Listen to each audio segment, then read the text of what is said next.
ఇది కాలడీలో ఛోటా నిక్కర్ భగవతి అమ్మవారి టెంపుల్ అని ఒక టెంపుల్కి వచ్చాము.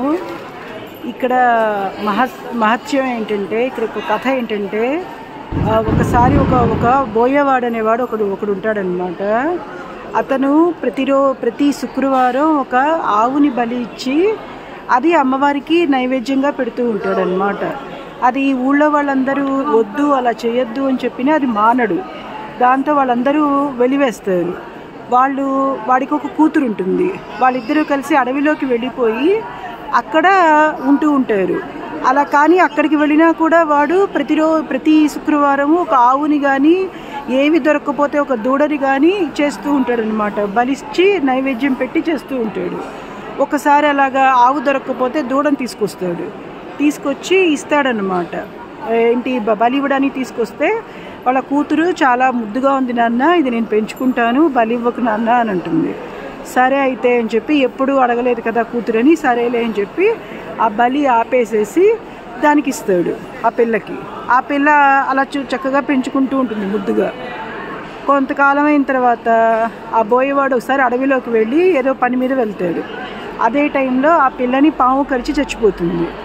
అప్పుడు వాడు తిరిగి వచ్చిన తర్వాత చూసి అయ్యో అని చెప్పనని బాగా ఏడుస్తూ ఉంటే, అప్పుడు ఒక మునొచ్చి, నువ్వు చేసిన అకృత్యాల వల్ల నీ కూతురు చచ్చిపోయింది, సో నువ్వు ఇంకెప్పుడు ఇలా చెయ్యకు అని చెప్తాడు.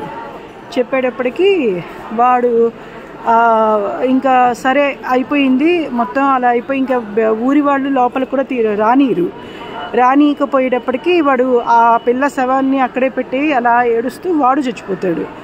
ఇద్దరు చచ్చిపోతారు.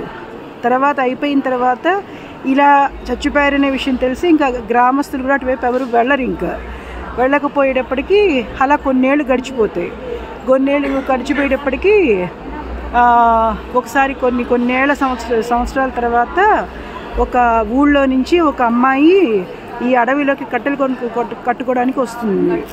వచ్చి అక్కడ రంపాన్ని వాటిని సానబెట్టడం కోసం ఒక రాయిలాగా ఉంటే అదొక సాలగ్రామంలాగా ఉంటుందన్నమాట. దానికి అది రాయి అనుకుని ఇలాగా ఇది చేయబోతుంది అనమాట. సానబెట్టబోతే దాంట్లో నుంచి ఎంత బ్లడ్ వచ్చేస్తూ ఉంటుంది. అప్పుడు అది ఆ పిల్ల భయపడిపోయి ఊళ్ళోకి వెళ్ళి విషయం చెప్తే, అప్పుడు ఊరి పెద్దలందరూ వచ్చి, అయ్యో ఒకప్పుడు ఇదంతా ఇక్కడ వీళ్ళు ఉండేవాళ్ళు, ఇంత పాడుబడిపోయిన ప్లేస్ లాగా వదిలేసాం మనం, ఇక్కడేంటి ఇంత సస్యశ్యామలంలాగా ఇంత సూపర్గా ఉంది అని చెప్పి వెతికితే అక్కడ ఒక సాలగ్రామము, ఒక లక్ష్మీనారాయణల ఇది కనిపిస్తాయి అన్నమాట.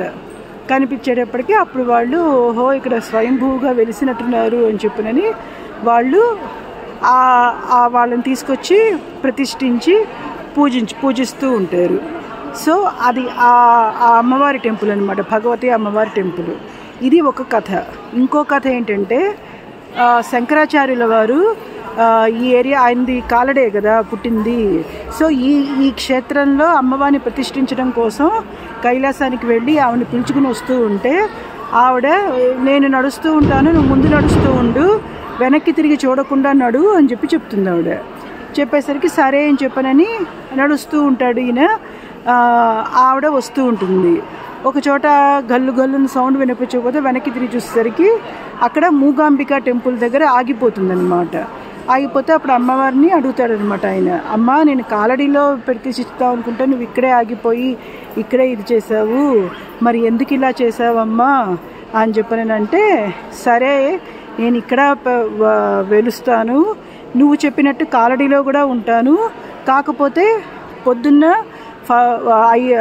5 గంటల నుంచి 12 వరకు సరస్వతీదేవిగా ఇక్కడ ఈ భగవతి అమ్మవారి టెంపుల్లో పొద్దున్న 5 నుంచి 12 వరకు సరస్వతీదేవిగా, 12 నుంచి సాయంత్రం 5 గంటల వరకు లక్ష్మీదేవిగా, 5 నుంచి రాత్రి 9 గంటల వరకు కాళీదేవిగా 3 అవతారాలు వేస్తారు. ఇప్పుడు మేము దర్శించుకున్న టైంలో లక్ష్మీదేవి అవతారంలో ఉంది అమ్మవారు.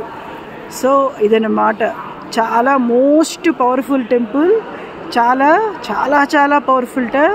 అసలు ఎంత ఇక్కడికి వచ్చిన తర్వాత ఆ స్టోరీ విని తప్పకుండా చూద్దాము అని వచ్చాం. అదన్నమాట, చాలా బాగుంది. ఇంక ఇంతకన్నా లోపల వైపు ఎలవ్ కాదు. లోపలంతా చాలా పాతగా, అసలు ఎంత అసలు ఎంత పాతకాలపు గుళ్ళలా ఉన్నాయంటే చెప్పలేను. ఇది బయట ఏరియా, అందుకని ఇక్కడ అలౌడ్, అందుకే ఇక్కడ తీస్తున్నా.